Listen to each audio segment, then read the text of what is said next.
To be the best is not simply a choice one makes. It is a journey toward the end of an endless road. For some, the trip means overcoming obstacles that would detour any weaker spirit. The quest for excellence can prove that wisdom and experience count for as much as youth and enthusiasm. And though the first step may be a big one, nothing is impossible for those who take it.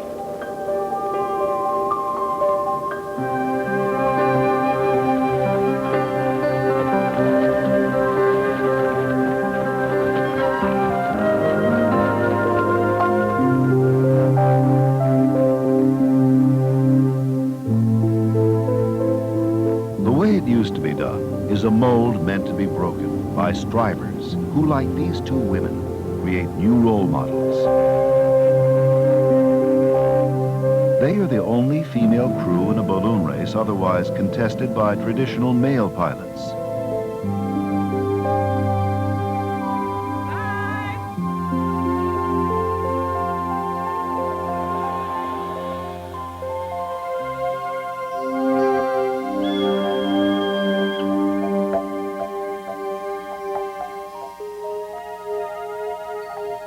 Our best guides are often those who know the way because they've been there before, as has this elderly Navajo sand painter who conveys to a young student the values of a ceremony with roots deep in his past.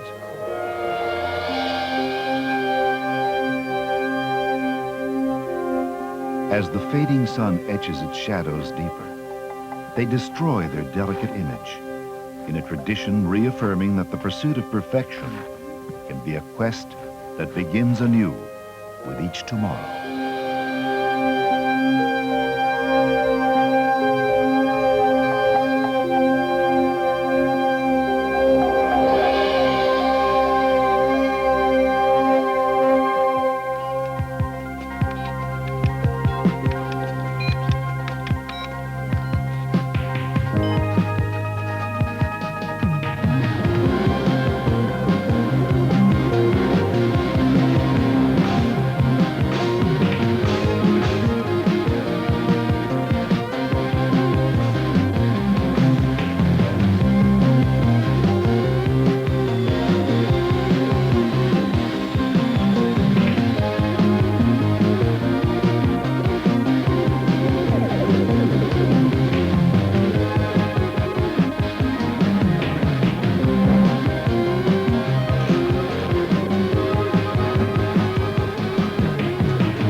Chrysler was in a terrific position, if there can be a terrific position when you're just about to go out of business, but you was in a terrific position to sit back and look at the car industry and see now we've got to start from scratch.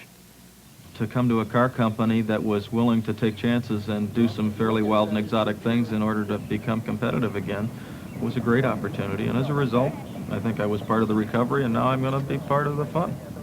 Let's try that.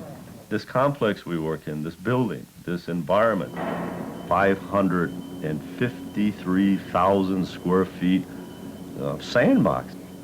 If I can go out there and try new processes, new conveyor systems, new framing systems, new welding equipment, it's a very bright, positive place to be. We learn to be a team. We learn to help one another. We've gone from a company that people said, why don't you just quit, to a company that's absolutely admired. Managing today is much different than it was in the past because today we are hands-on managers and we are on the floor with the people daily. We grew up with these people. All of our supervisors actually know every employee by name. They're able to relate to them. It's just a key to our whole plant operation. There's been a complete change around. That's not that adversary relationship between management and union. We're doing a job together. We consider ourselves more family now. One of the most confident things that the dealers feel today about our corporation is leadership. When I came here, I felt like I died and went to heaven. I'm the man that's running that machine all day. And if I've got a problem with it, they're willing to listen to me and try to fix it. Where the place I worked before, it's You do it my way or hit it. There's one thing I wanted to show you. Here's that. Treat people with respect. They have valuable experience that I can draw upon. If there are things that are going wrong or certain parts don't fit, you get to investigate. You get to talk to the people who put the part on. You say, what's wrong? What do you think? And I think because I do constant checks, that it ensures good quality, and the consumer is definitely going to benefit. The new management team we got today, it's a breath of fresh air. But if you spend money and you take people out of the thought process, you got $45–50 million spent out there, and it means absolutely nothing. Before we had robots, before we had laser vision, we had skilled employees. Those people still do the job today. You cannot have vehicle integrity without having the dedication and the skill level that's required of the operators that's really doing the job. Once the employees, the mass workers in the plants and on the line, saw that this was a sincere, committed management team to be world class, it was like an avalanche. It started to move and it built up momentum.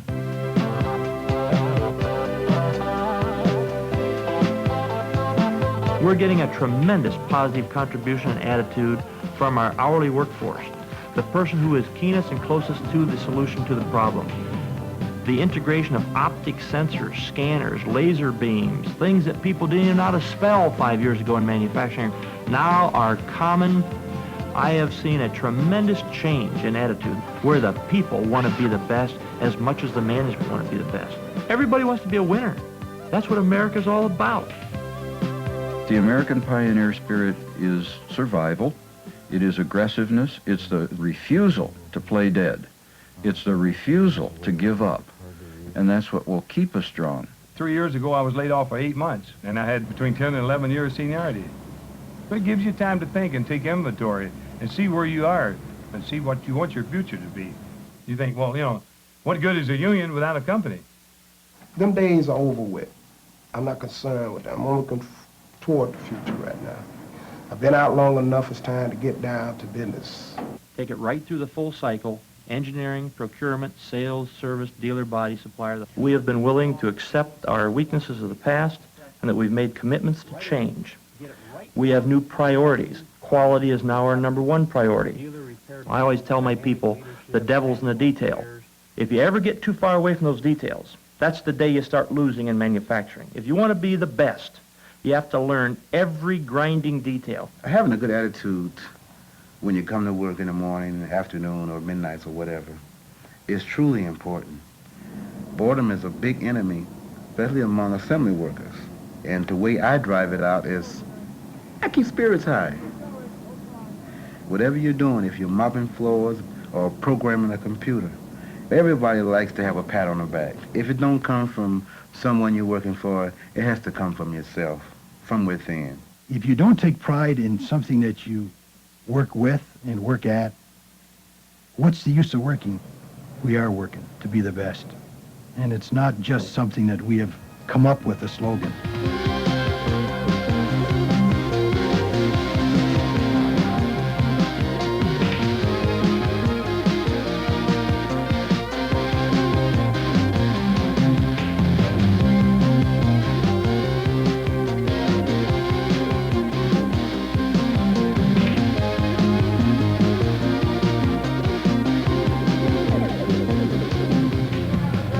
In our service department, if somebody comes in there and if they're not totally satisfied with the work we've performed on their car, we're not going to argue about it. We're going to do everything humanly possible to see that that customer feels like a king when he walks out of our store. No matter what the monetary cost is, I think it'll come back many times over. This thing about quality, you know, we have it. I'm the type of person, you know, if I buy something, I like it to be working right, fitting right, and this is the reason why my job is so important, because when I tighten those screws up, torque it down, and make sure that the doors are fitting right, if I don't make sure that that door is right, the fender's not going to go on. So that's important. A perfect fit means a perfect car. And when we got involved with quality, quality got to be a way of life for the people at Detroit Trim. Our quality is meeting our targets. It's sewing a good cover the first time, and we take pride in what we do. We don't just sew and throw. The things we're able to do with a cushion, nobody else can do. We have a darn good bunch of workers, and they're dedicated workers. And the least seniority worker in our engine plant has got 10 years seniority. They do the job properly, just as though that engine is going into their car. Being the best, it means pride. You believe in doing a very good job at your work, like a craftsman. And the engine to an automobile is like your heart and your body. It had better be good, or you're not going to function very well. It's a heavy industry, and as a result of that, it does require the kinds of operations that people have come to call smokestack industries.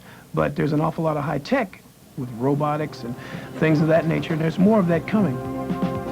I don't think there's any question that the American workforce can compete on a world market. I don't think there's any question that the American workforce, we can put out a quality product. We are very competitive, and we have the capacity to be best in certain classes. And darn it, we're going to be the best. We believe it, and we have the people to do it. When I sit down at the drawing board, I look at what I did yesterday, and I try to do something that's one step further. I'm thinking about the job all the time, and that's what it takes, an individual commitment, personal pride in what you do, and it's going to produce a quality product. They put you right into things. You are right on the board doing loose concept work, just coming up with strange ideas, just brainstorming. The pocket rocket syndrome is really being developed in the U.S. Most of the young designers are not into big V8s with lots of power. They want little cars that perform quick. It's fantastic. The latest tests show us just blowing the doors off of the Japanese.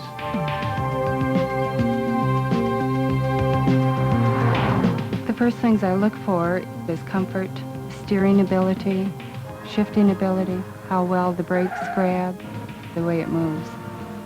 The sporty car is coming back, and it's kind of nice to see. I believe in what we build, and I just bought one. We tried to put together new product technology, manufacturing technology, and roll it all up into a vehicle package that will yield vehicles in the 1990s that people want to buy and that they can afford. When they told me they wanted a car in 24 months, quite frankly, it made me nervous. But now that we've done it, and you look back on it, you say, well, that wasn't so hard. I wonder what we'll do next. Where above is the next? Many people will say they're over the hurdle. The rest is easy. Well, the rest is not easy. The world is full of surprises for all of us. The import car quotas are off. Now we've got a new, very formidable challenge. How do we fend off the import cars? If you don't want to run like hell, stay off the fast track. In order to be the best, you've got to fight for everything, and we have fought for everything. That we were down the bottom, and we fought our way up. Being the best is a matter of pride. It's, I don't like to lose. All we need is an opportunity to do that job, and to do that job right. And I think our blue and white Pentastar says an awful lot about what's good about America and American business. If I had to put it in one word, I would have to say pride is absolutely what motivates Roy Smith. Perseverance. Endurance. We're tough. We'll be there. It's the enthusiasm. To win.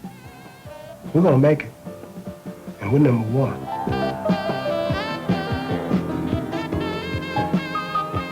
Being the best is many things. Yet ultimately, it is people who translate ideals into sheet metal, who imbue an automobile with their own principles, who make machines that reflect their personal best. So it should come as no surprise that the men and women of Chrysler, whether they're a parachutist who's also a production analyst, a young Navajo who services cars, or sport balloonists who are a secretary and an insurance analyst, they're all achievers. They're the best, the men and women of Chrysler.